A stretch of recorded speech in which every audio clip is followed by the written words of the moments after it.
guys, it's your girl Nancy Ruffin, host of The Nancy Ruffin Show and award-winning author of the book Live on Purpose, aka The Purpose Professional, and your go-to person on all things leadership, personal development, and how to find and discover your purpose. I have spent a great majority of my career leading large teams, investing in my own personal and professional development, and guiding others on their own journey.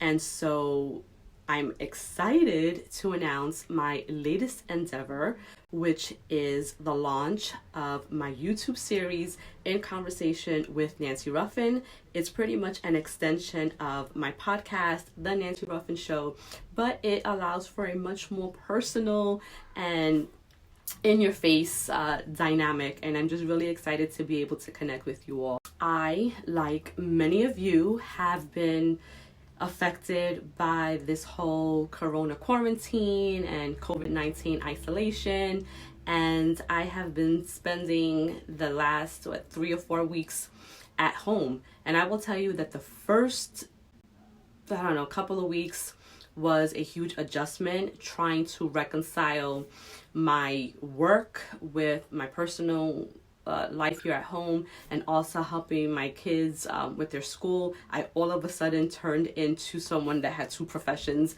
my regular 9 to 5, and now I'm also a teacher.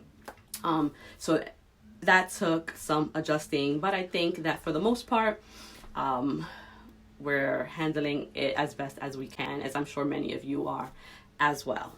And with all that is going on in the world, it's so easy for us to feel like there has been a pause put on our purpose, on our dreams, and all of those 2020 goals that we set for ourselves back in January.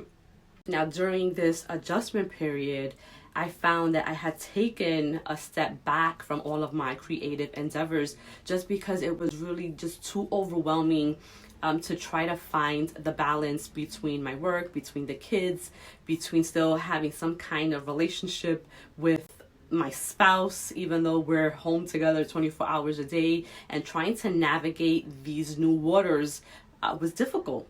However, through all of that, I discovered that I needed to take that pause. I had to put that pause in my purpose for a moment because it allowed me to step back and really think about what was most important and what I really wanted to focus my work on.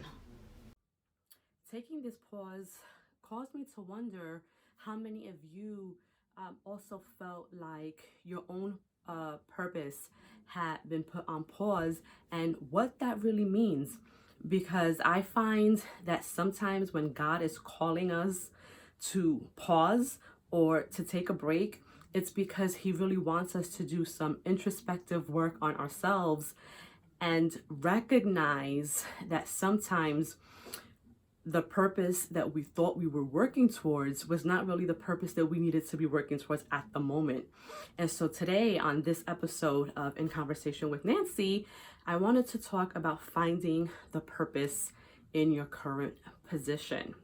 Now, I know for myself, being quarantined or self-isolating and being home with, the family, has really forced me to think about my goals long term and what that means in regards to my creativity, what it means with regard to my spiritual journey, the one that I've been on probably for the past 1.5 years, and how what I initially thought my purpose was may not really be that at the moment. And so as a result of COVID-19, I lost my grandmother on Good Friday, and I found it very comforting, I guess if we want to use the word, to know that she transitioned on the same day that Jesus was crucified. And I say all that to say that for the past few months, I have been struggling with identifying what my lane is. For a great majority of my career, I have been focused on leadership, on professional development, on personal development. But within the past year and a half, I feel like I'm being called to something deeper, and something bigger than myself. And I feel that God is using me in some way that has yet to be revealed to me, um, but really to bring others closer to Him. I feel like I am the example that He wants to use to show others who might be um, at a transitional point in their own spiritual walk, and they may not know what that means for them as it relates to giving up our own way of living and following God's ways and Christ's ways, and what that really means. And I know that for me in my own journey, I struggled with that because I felt like I had to be a different person and that I had to do different things. But through my own journey, what I've realized is that I don't have to change myself, because God is doing that for me. God is working through me. And so the things that I would want to do before, or I enjoyed doing before I was, I guess, quote unquote, saved, I no longer enjoy doing that. And I've been spending a lot of time reading the Bible and reading scriptures and studying and aligning myself with other God-fearing women who look like me, who talk like me, who have the same experiences as I do. Because for a long time, I believed that being a Christian meant you had to look a certain way and you had to act a certain way. And the truth is, what I've been using as my compass for the Christian life is following God's commandments. And I'm not perfect, none of us are. And there are still certain things that I struggle with, like the one that says, love thy neighbor like you love yourself. It's hard to love others who have wronged you, who have caused you pain, who have betrayed you. But I recognize that I'm still a work in process. But as I approach every single day, I look to the model that Jesus laid for all of us, and I make that my blueprint. And that's what I strive for every single day, even if I fall short of it, right? But the goal is to walk as closely as we can to that path and the blueprint that Christ has laid out before us. And, when we think about His life and His time here on earth, and when we think about our own lives and our own struggles, and the many times that we feel like God is forsaking us and we can't understand why we go through certain situations and why God allows certain things to happen, we just have to look to Jesus as our model, because no man on this earth has suffered more than Jesus suffered for us, so that we could have the gift of eternal life. And so when my grandmother transitioned on Good Friday, I really sat with that knowledge, knowing that because Jesus died on the cross for us, my grandmother is alive. So even though she isn't here in the physical form, her spirit lives on. And when it's all said and done, that's what we are. We are spirits. We have the spirit of Christ living inside us. And so when our time here on earth is done, all that means is that our bodies get left behind and we become completely free from all of the material attractions of this world, and the things that we covet so much in life mean nothing once this life is over and we transcend to be in heaven with our Holy Father. And so I say all that to say that during this this quarantine, or during this quote unquote pause in my purpose, I'm really rediscovering a new purpose for my life. So I no longer feel like I have to do what others are doing.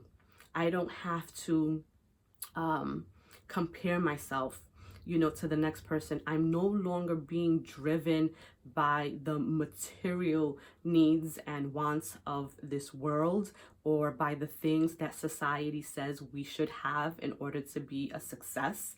At this point, really what I want my life to be about and to mean is about the impact I'm making on another person's life, and how my life is helping someone else, and that the contributions that I'm making every single day, be it in my own household, with my children, with my husband, or out in the world when I'm giving speeches or when I'm hosting workshops and seminars, I'm thinking about what that means, what that looks like, and what do I want my message to be? What do I want my life to represent when it's all said and done?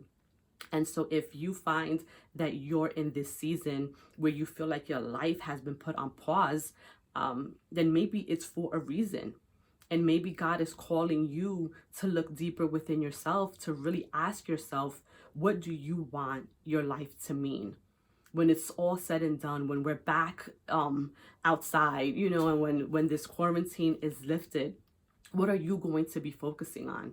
Where are you going to be emphasizing your focus, pretty much? What are you going to be valuing? What's going to be your priority? Are you going to be driven by the ways of the world, or are you going to be driven by what God wants you to do with your life? Whatever that calling is. And it doesn't have to be this huge impact, right? We can have impact. It doesn't have to be a global impact, because we can make huge impacts in the life of one person. And so what gifts has God given you that you could be taking this time right now while you're home to cultivate, to nurture, make yourself better? Figure that out. Your purpose has not been put on pause. If God has called you to pause in the season, it's because you were not focused before, and you were giving too much of your time and your attention to things that didn't really matter. So refocus that lens. Reprioritize what's important to you. What do you want your life to mean when it's all said and done? There's a purpose in this position right now. And I don't know what that is for you.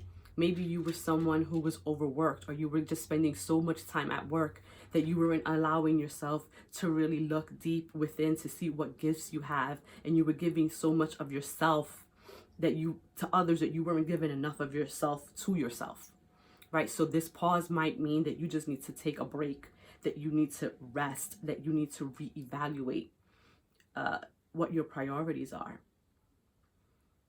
This season might be calling you to expand on the gifts that you were already doing before, but maybe you couldn't expand because you were just so busy before doing other things. So maybe this time right now is where you could be expanding on those things. And so I challenge you to spend some time and think about what the purpose is in your current position. Once you figure that out, I promise you, you will come out of this quarantine just so much better. And I will tell you that there are no lost moments. There's no such thing as lost time.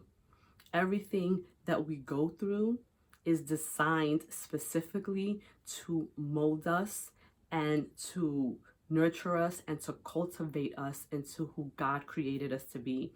And sometimes we can't do that if we're always so busy and our attention is always focused on something or someone else. So today's call of action is to turn that lens on yourself. Take a deep look at who you are and at who you want to become. And then what is the gap between those two things? What are the things that you have to work on between your current state and that future state? And how can you take this time to do that?